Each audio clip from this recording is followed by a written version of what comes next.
Hello everyone, welcome back to the channel. I have so much to update everybody on. I am afraid this video might be 2 hours long, so I hope not. Hopefully I can keep it under an hour, but there is so much to update on that I'm afraid I'm going to miss half of it. So we will go ahead and jump right into it. So for basically about us, my wife and I are both 28 years old. Been dating now for probably 7 years, and then been married for 5 of those 7 years. So maybe 4 of the 7 years. Yeah, 2018 is when we got married. So about 4 years. Yeah, both of us 28 years old. My wife works for the local university, and then does some adjunct teaching for some smaller colleges, like community colleges and stuff here in the area. She has her bachelor's degree in kinesiology, and then she has her master's degree in business.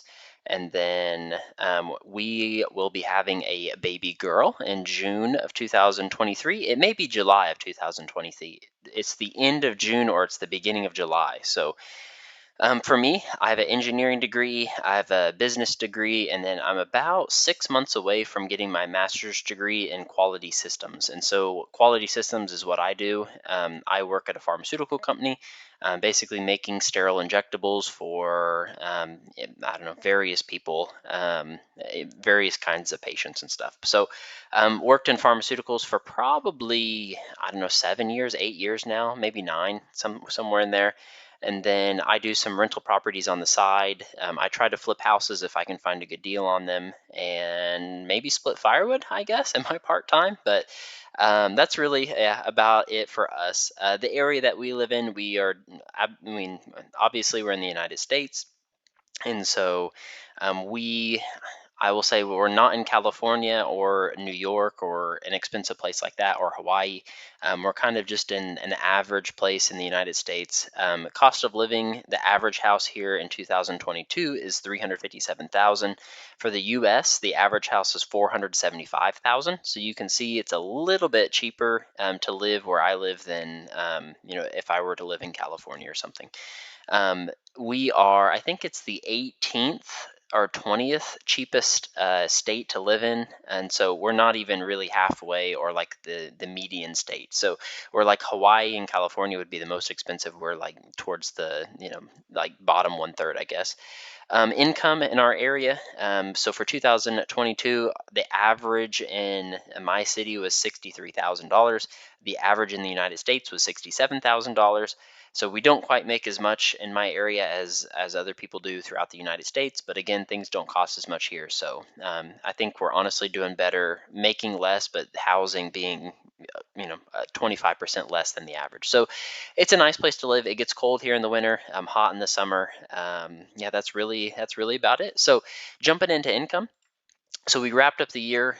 December, I made $10,547. I did change my 401k just for the next few months going into 2023. So I ended up with almost 17,000 I put in my 401k, and then I took home 5,700 this month.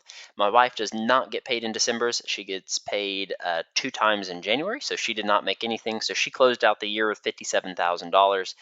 She put 4,700 in her 403b and then 4,700 in her HSA. Total take-home pay for her was 37,000.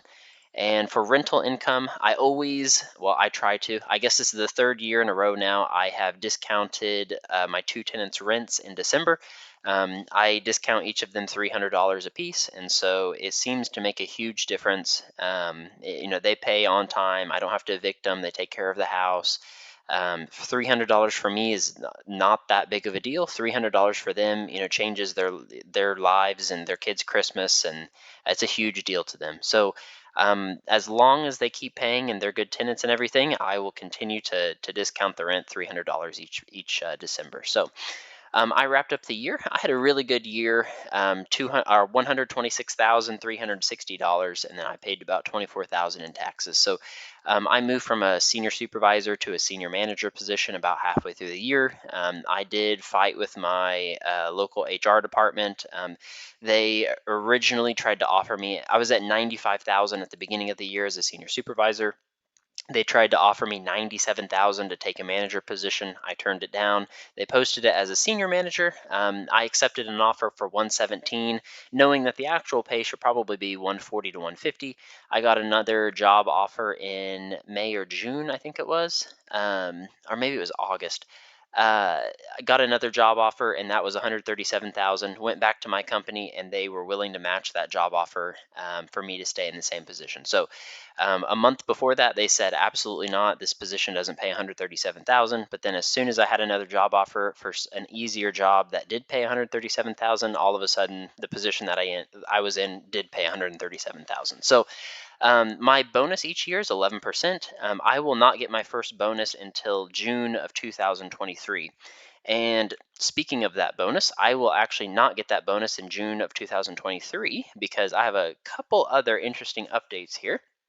So the company that I interviewed with in August or September contacted me again at the very beginning of December, and they had heard of the project that I was leading at the company that I'm at right now and the results of the project. And I'm essentially wrapping up the project. I've closed like 110 of 136 projects. 100% of them were on time.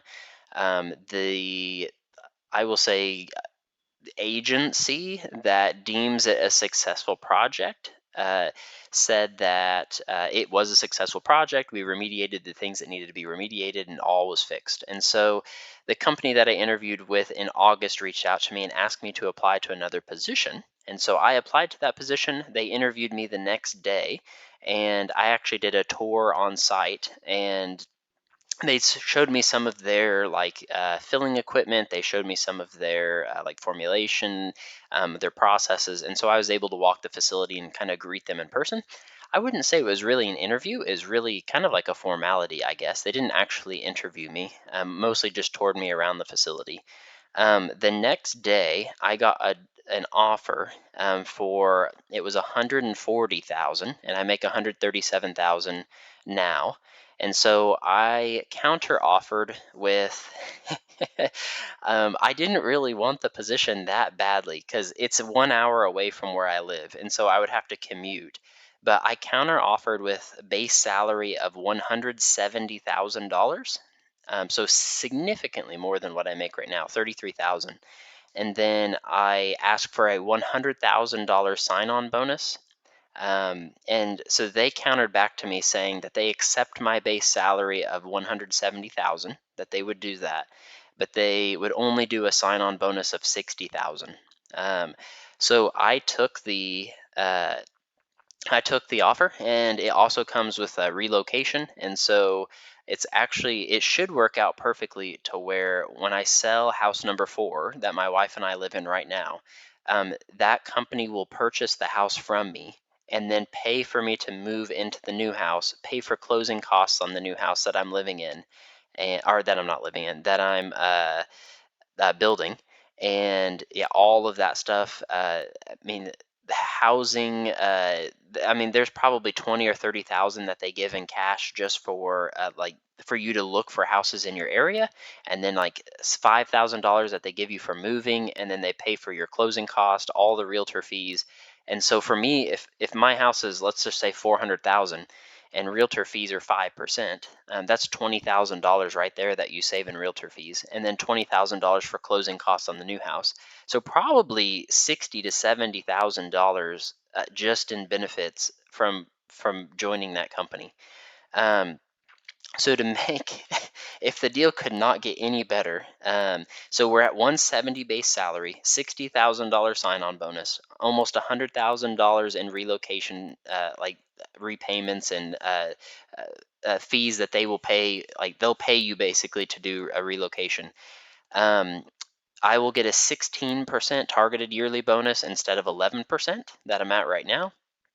And then I will also get a 6% 401k match versus a 3%. My vacation days, I'll gain an extra 10 vacation days a year. And then this company also has a pension. So I will say they are one of the top 3 largest pharmaceutical companies in the world. They could be number 1, they could be number 2, or they could be number 3. So they have a pension at this company, and so if I work there for 5 years, my wife and I will make a pension for the rest of our life when I turn 65. So it's kind of like a supplemental retirement account that you get.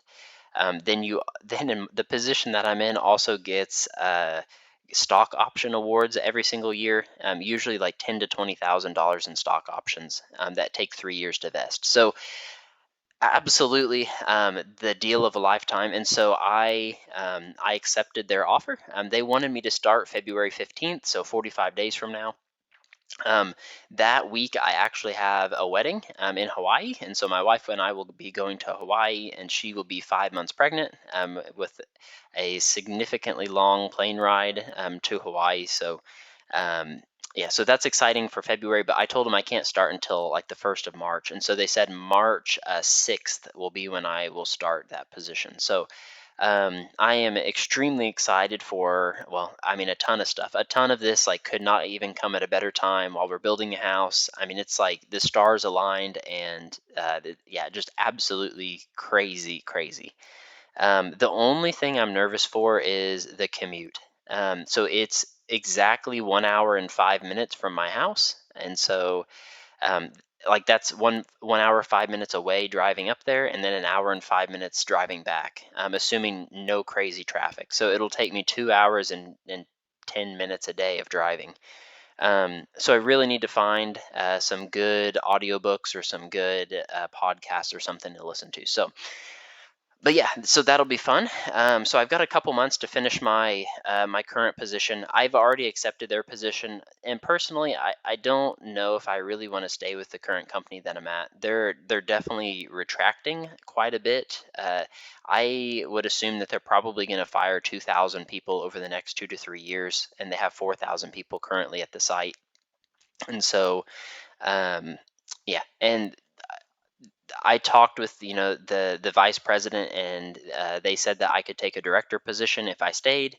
I don't even think a director position would pay as much as what this position is offering here, and it would be probably 20 to 30 times the workload as what this position would be. So yeah, so I'm going to take the position, and as of March, I will be starting that new job. It'll still be in the same industry that I'm in, just for a much, much, much larger pharmaceutical company that has substantially more money than the company that I have right now. So, and second, too, the culture is that is another thing that I was definitely taking into consideration. And I've not really talked about this too much, but um, the culture at my company is probably one of the worst that I have ever seen.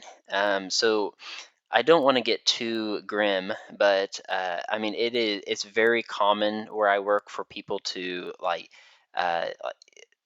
kill themselves in like while working at the job because of the stress. People will like cry in meetings, and break down and have panic attacks. And I mean it's not sunshine and rainbows, I would say. Which I'm not a very stressed person, I will say. Like I handle stress very well, and so for me, like it doesn't bother me a whole lot. I know that it's extremely busy, the stakes are high, there's a lot of pressure for you to perform, blah blah blah. But for some people, it's pretty substantial. And I mean, culture wise, like the company doesn't really do too much to change that. So, or even help when bad things like that happen. So, yeah, and even in my position, I'm in a mid-level manager position, a senior manager position. So I have 3 or 4 levels above me before we get into the high up levels of the company, and then there's 2 or 3 levels below me. So the team that I work on is fantastic. The 33 people that I have on my team, I have had zero turnover now for 2 years. Not a single person has ever left my team. And so I think that speaks for itself when, like, if you have everybody leaving your team, then you're not doing something right to keep your employees happy. When everybody wants to join your team and nobody wants to leave, and you're taking care of your people, you're getting them good raises, you're promoting them, you've got a succession plan, you've got a promotion plan. People are happy, and nobody on my team works over 50 hours a week. I ensure that they wouldn't are not working over 45 hours a week, and if they are, I have some strings that I can pull to make it right for them. I can't compensate them more, but I can give them time off or stuff like that. So Yeah, so I feel like management is super easy. You just treat people right and make sure that they're taken care of and that they're not working 100-hour work weeks and they're not extremely stressed. And yeah, and that's really it. I feel like it's the same thing with the rental properties too. I've worked with maybe three people in my life that had more than 50 rental properties, and all three of them like just would not even do the bare minimum. It just I don't know how you could be so um, just so like kind of lackadaisical in fixing stuff. So they would, some people would not even like fix a furnace in the winter or an air conditioner in the summer. And just a quick side story here. One of them had 330 apartments, and I worked for him for about 2 days. And he never even paid me for the 2 days, but he would not fix the air conditionings or the furnaces when they broke. And same thing with the smoke detectors. He would never change out smoke detectors and just basically would never repair anything. Well, one of the apartments that he owned, the smoke detector was broken, and the tenant called him to fix it, and obviously he didn't fix it. Well, the apartment complex caught on fire, and the lady had her son in the apartment complex, and the smoke alarms never went off, and so her and her baby like never had a chance to get out. She broke out through a window, but because they were never notified that there was a fire in the apartment complex because all the smoke detectors were broken, she lost her baby in the fire in the apartment complex. Just for something for $10, like you could have fixed that and saved a life. And it's just for me, it's like I have a portable air conditioning unit just in case one of the rental properties were to break. Then I can go by, I can drop off the portable air conditioner so that way they don't have to even spend one night in the house like hot and sweaty. And so we'll see here in a second too. Maybe I'm losing money on the rental properties. Maybe I'm not, but we'll see that here in just a second on kind of how that works out for me. But so now that I've rambled on, so yeah, I've got a new job coming here in March, just a couple months away. It'll be a substantial pay increase, about 33,000 base salary increase. Maybe 15,000 of that I'll probably be spending on gas driving up there and back, um, but nevertheless, still a very, very good opportunity for me. So excited about that.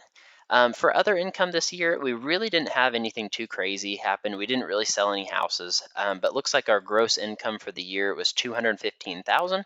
Last year it was 245,000, and then year before that was 161,000. Last year's was so big mainly because we had 51,000 that we made off selling one of our houses. And so if you take that off, we were actually a little bit ahead this year without selling any houses. So maybe made, if I can do some quick math, I guess $20,000 more this year than what we did last year for gross income if you get rid of this house that we sold.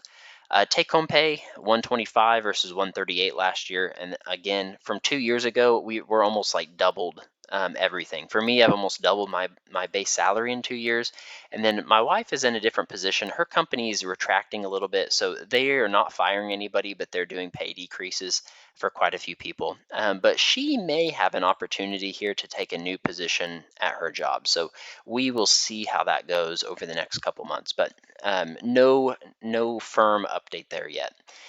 So let's see here. So jumping into, well, we may just take a quick look if anybody wants to see. I started this channel in 2012, and so I'll just kind of quickly go through this, maybe 30 seconds. So that year I made $5,600. I just graduated from high school in May. I got a little bit better job in 2013, and I was working full time, so I made 17,000 that year. My wife, these first 3 years, she is just going through school and kind of working as a teacher's assistant, and they paid for a lot of her tuition. She also got scholarships and all that fun stuff, so she was significantly smarter, made way better grades than I did. I bet she had a 3.9, and I bet I had a 2.5 GPA. So I really did not do good in high school, so I definitely did not get any scholarships and had to work full time. Find a company that paid for my college while I was going through school. And so in 2014, I guess it was November, December, somewhere in here of 2013, I got a job in the pharmaceutical industry. They made a mistake my first year and allowed me to be hourly. So I worked like 100 hours a week in 2014. And 2015, I was at $13 an hour, but ended up making almost $40,000. Bought my first property in, oh my, somewhere in 2014, I think it was, maybe 2015 is when I bought the first house. And so I bought the second house here sometime in May or June, and this was a triplex. And so I got this one rented out. I was still working for the pharmaceutical industry. My wife was still a teacher's assistant. She graduated in 2016, got a bigger job with a little bit more money, but still kind of entry level. This year, I was also getting the rental properties fixed up and rented out. And so rental income was coming up. But to do that, I sacrificed my W-2 job a little bit, and so dialed back my hours there to focus more on rental properties. Ended up making a little bit more money and made $29,000 off selling house number one. 2017, got a little bit better job in a different industry, worked there for about a year, only made 43,000 that year. For my wife, again, moved up from 20 to 30,000. She's working at the university this whole entire time, even as a teacher's assistant. And so 2017, I sold the triplex unit for 59,000 gross profit. And then 2018, got another job back in the pharmaceutical industry. Again, they made the mistake of making me hourly, so I worked 100, 110 hours.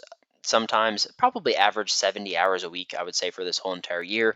I was on third shift. I hated third shift. I could not sleep during the day. I was very thankful to go back to first shift, even though that meant a pay cut down to 70,000. She got bumped up pretty substantially in 2019 to 46,000, and then we bought our first rental property. I'll say in the last 2 years. I guess it's technically the third rental property, but um, bought that in 2019, got it rented out, and this is the first deposit that month. So for 2020, I'm working at the same company. 2021, same company. I got a promotion both of these years, moved up to a supervisor position in 2021, moved to a senior manager position this year in 2022. And then for my wife, she stayed about the same since 2020.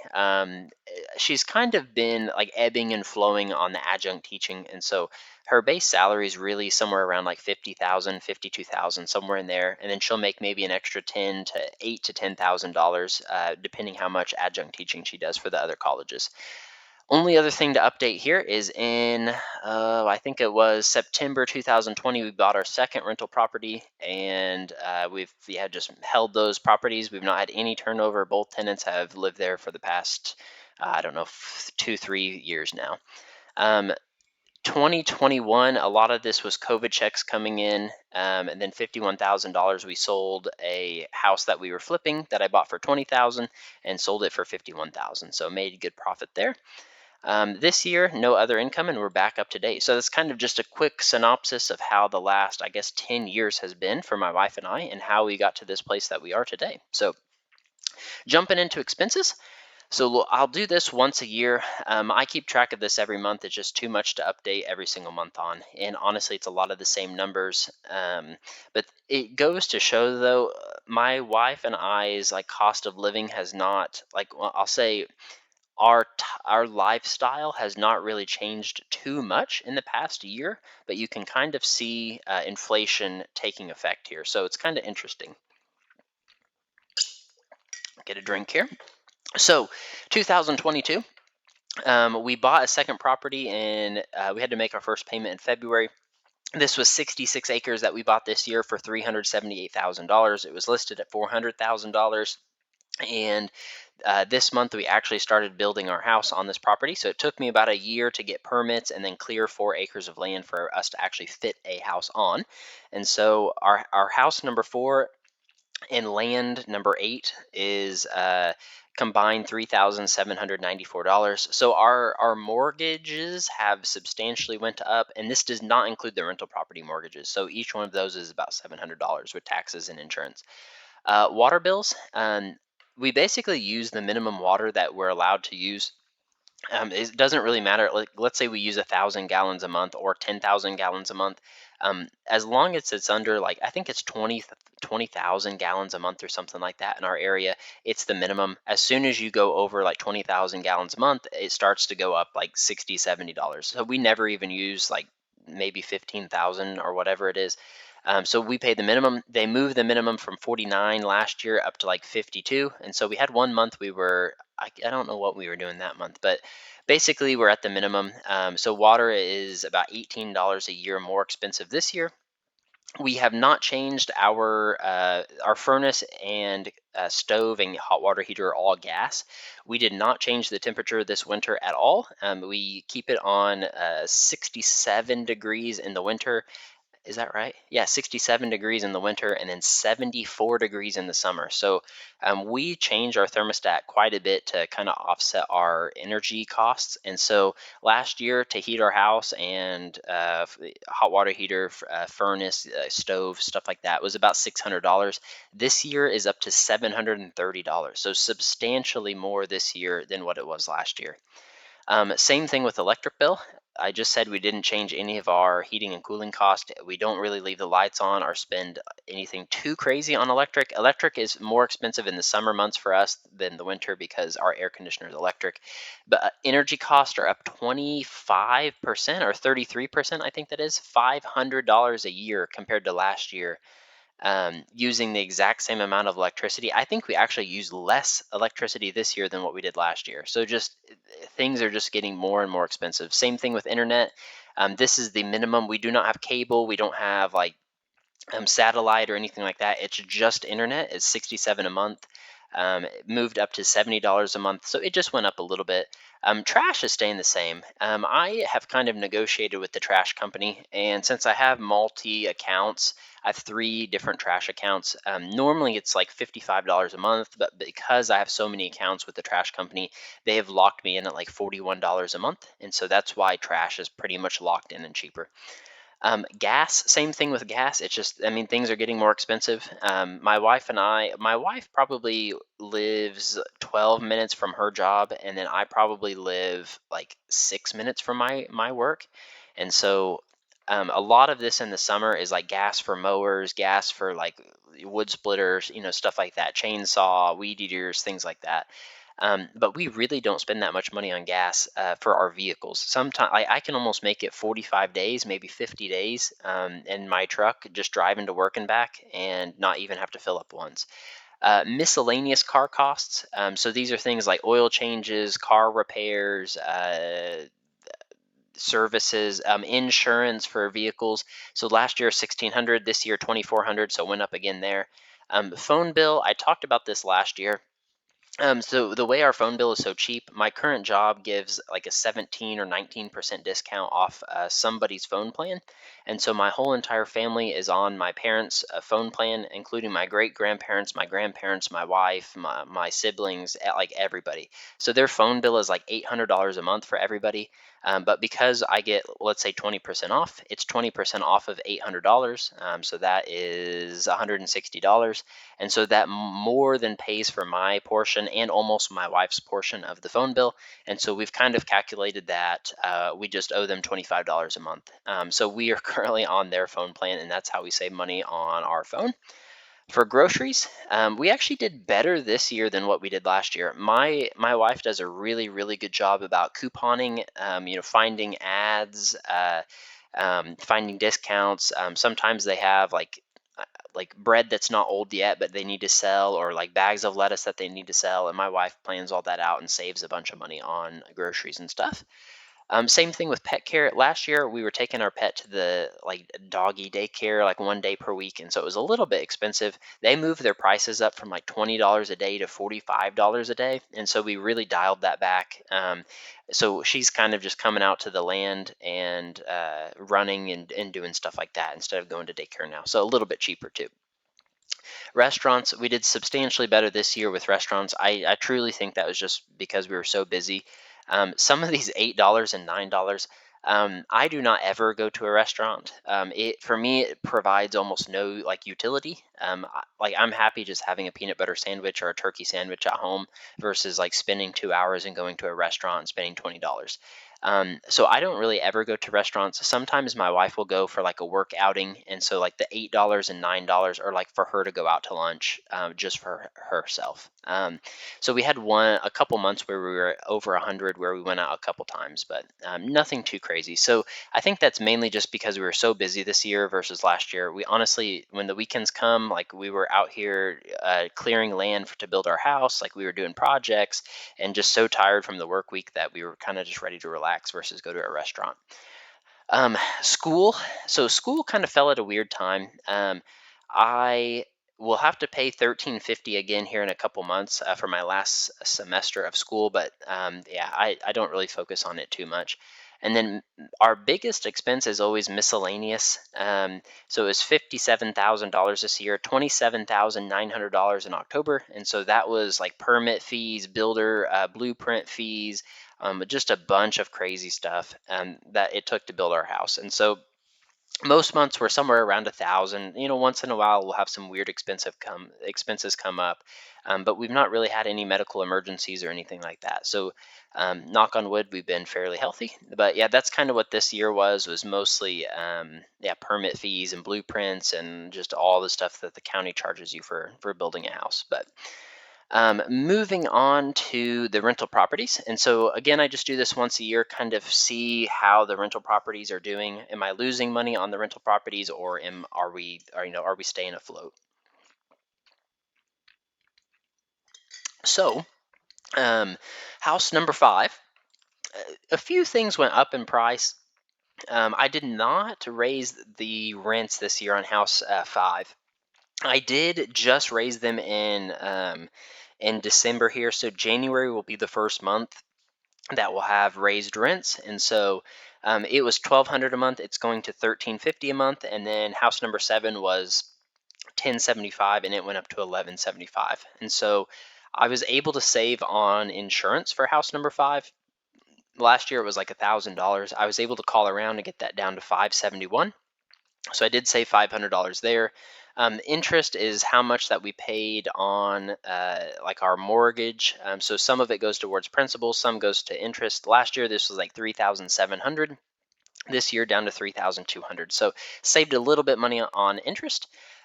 Rents and leases pretty much on par with last year for house number 5, $14,628. Repairs and maintenance substantially better for house number 5 than what it was last year. Last year I had to put a new roof on, so that was extremely expensive. This year just had a couple minor plumbing things to deal with, and I mean nothing too crazy. I can't be upset about that. Taxes, I just keep getting reamed on taxes. Like I don't know what to do. In my area, they just keep moving it up, moving it up, moving it up. Last year, taxes for house number 7 was like I think it was 1,200, and now it's $2,400 a year, so doubled. 2 or 3 years ago, taxes on house number 5 were like $300, and I think last year was $2,300. So it went up even $300 again this year. Utilities. So with house number 5, I pay gas, water, and trash, and then that was $2,500. With house 7, I pay trash and water. I do not pay gas at that house, so it was 1125 there. And then house 7, I forgot to mention, made 13,000. So gross income for both of them 27,628, which is what I show on my income tab here. So total expenses were 18,000. Total income $27,628. So my net operating income was $9,210 in profit that I made. However, I have a depreciation schedule, and so here is that. So I have a mower, I have the actual houses themselves, I have carpets that I put in, I fixed a foundation, I put new floors in, I put 2 refrigerators in, I have a cargo trailer, and I bought the new truck. And so all of these things depreciating are $21,000 that I can write off. And so I made 9,200, but I write off 21,000. So my taxable amount for the years for the rental properties is negative $12,212. So, all that to be said, so how did we actually do compared to last year? So, for house number 5, this was last year's numbers minus the roof. The roof was $9,000, but just to make things on par. So my net operating income was 4,800. This year was 4,900. So my cash on cash return last year was 29% per year. This year was 30%, so I actually just beat that. With appreciation, I'm making 74%, and then with tax benefits, I'm making 107%. So basically, to buy house number 5, it cost me, like, let's say $17,000. And so with all the benefits wrapped into one, I'm making about $20,000 a year for owning house number 5. So every single year, I'm getting over 100% rate of return on my initial $17,000 investment, which is, I don't know how you could beat that. I don't know any stocks that go up 100% per year. So that's pretty good. For house number 7, it did substantially better this year than it did last year. So I only buy houses if they're 15% cash on cash return. I had some expenses that I had to pay for last year on house number 7, and so only made $3,400 in profit. I did bump the rent up this year $100 a month, so that's $1,200 extra per year. So net operating income was 4,264, and cash on cash return was almost 18%. So pretty decent compared to last year. With appreciation, this house made 56%.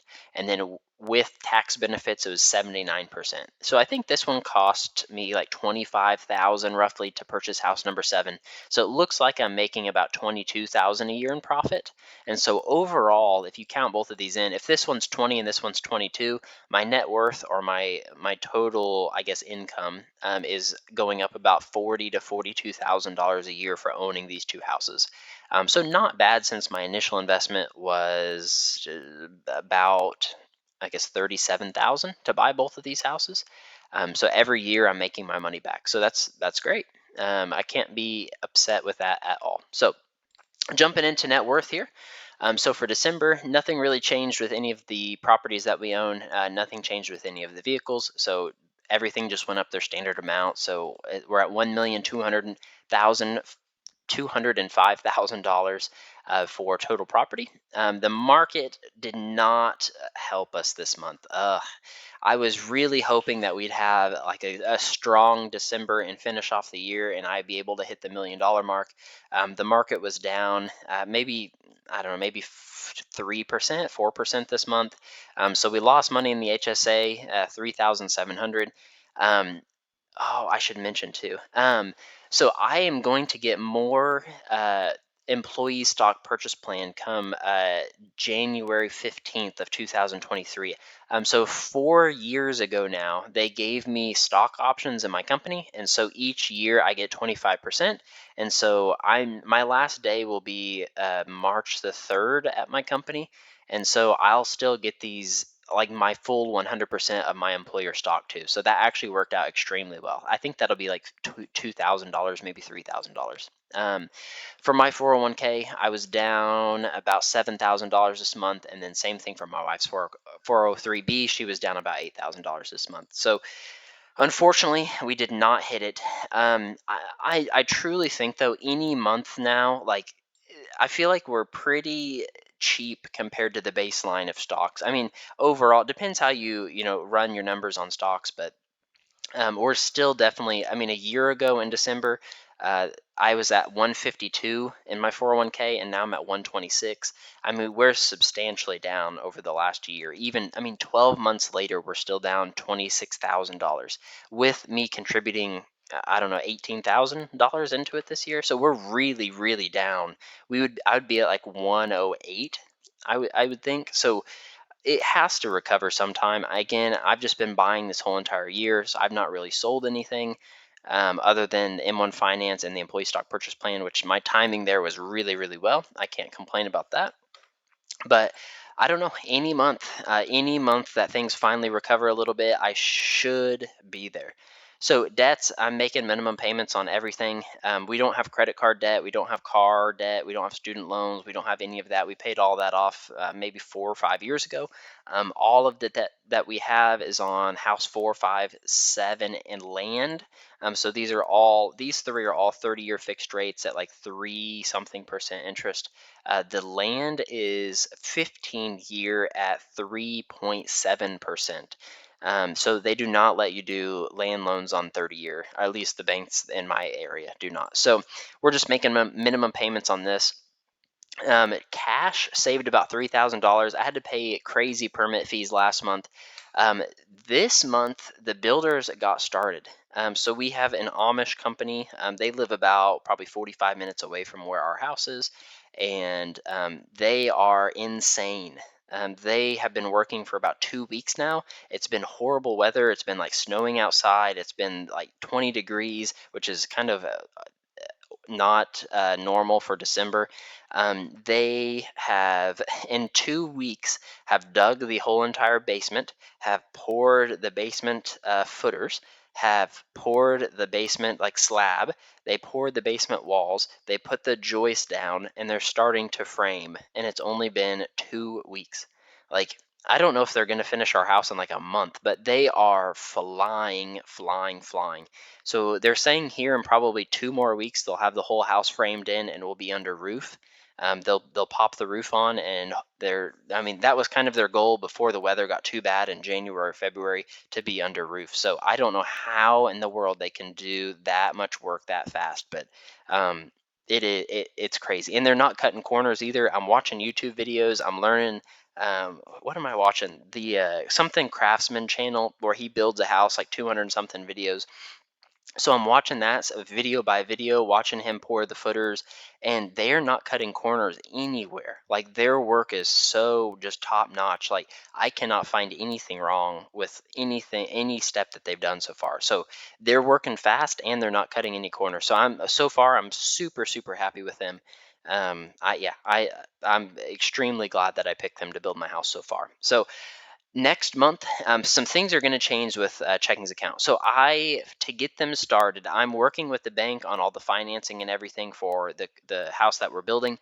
To get them started, I'm giving them 20% down. So that's like $150,000. So I am a little nervous here. I'm at 175, and I'm going to have to give them 150. So I'm going to be at 25,000 plus the 15,000 that I have in the rental checkings account. That makes me nervous, honestly. Kind of my baseline, I would say, is like 30,000, maybe 35, 40,000. If we have anything crazy pop up, we have a super expensive time coming up building a house, paying multiple house payments, paying land payments. So yeah, I am extremely grateful that the new job came in, and in I guess sometime in March I'll be getting a $60,000 sign-on bonus. Yeah, for starting with them, and I'm sure they'll take taxes out of it, so maybe 40,000 after taxes and everything. But that will come at a very key time, and yeah, so that's really it, I guess, for December. So net worth wise, we're down about $7,000 this month to $963,234. And then for our goal pace, we are $199,344 ahead of our goal pace of becoming millionaires by the age of 30. So we have almost exactly a year and a half to go before we're 30 years old. So that'll be May of 2024 is when my wife and I will turn 30. And so I think we're going to hit it. I'm still very confident that, any month now, even if the market just holds flat, like as soon as I get that $40,000 sign-on bonus from that new job, then that would immediately push me over the $1 million mark. So I know for sure, as long as the market doesn't crash, that it will at least be March of 2023. Um, so goodness, if you would have asked me at the beginning of the year, like, would I have hit the $1 million mark this year? I would have said 100% absolutely. I was going at like $240,000 a year net worth increase per year for the past couple years, and then boom, this year we just got smacked in the face by the stock market. And I think this is the first time that we've had a negative year in my adult lifetime. So I have to be grateful that the past like 10 years or so, it's just stocks only go up. Going up 50%. I had a couple years, my 401k was up 100% per year for 2 years in a row. So it's just part of it. You can't control what the market does. I do not have all my net worth in stocks, thankfully, and so I feel like I'm a very good position where I have about maybe a third, maybe a fourth of my net worth in stocks. I've got maybe a third of my net worth sitting in real estate. I've got a little bit of my net worth in vehicles, which that's not really great to have, but and then I'm sitting on maybe a third of my net worth in cash right now. So even if stocks like got hammered, I still have a lot of the real estate. So if I was 100% in stocks, like I don't even think I could have kept my net worth positive this year, even making gross income of 215,000 for our family. The stocks would have got hit so hard. So that is a key lesson that I learned this year is having like a diversified portfolio, not just in stocks, having some in stocks, having some in real estate, maybe having some in a business. It helps you weather the storm. So we were still positive this year, maybe $80,000 for our net worth. Pretty much all of that coming from real estate. I would say 45,000 of that came from real estate, and then probably 40 of that came from just my wife and I saving up. With the stock market, I would say it was down like, I mean, pretty substantially. Probably 15%, maybe 20% this year. It was what we lost. And so I'm not really changing my strategy at all. I'm just going to continue to dollar cost average into the market with our paychecks. Try to put more money in my 401k. That is something that I need to do better about next year. Life was just so crazy this year that we needed to save up a bunch of money for the down payment on the house, and so um, yeah, we had to back off on the 401ks and retirement accounts a little bit. So for 2023, my goal would be again to see if I can get under 150,000 taxable income. Max out my 401k through my new job, max out my wife's 457b, max out her 403b, and max out her HSA, and yeah, go from there. So at least max out everything that we have access to that will lower our taxable income. So I've rambled on long enough, so thank you all for listening. Be sure to like, comment, subscribe. Last month's and next month's videos are on the screen now, and as always, if you have any comments, questions, things that you'd like to see in future videos, just comment them down below. Thanks everybody, and we will see you in 2023.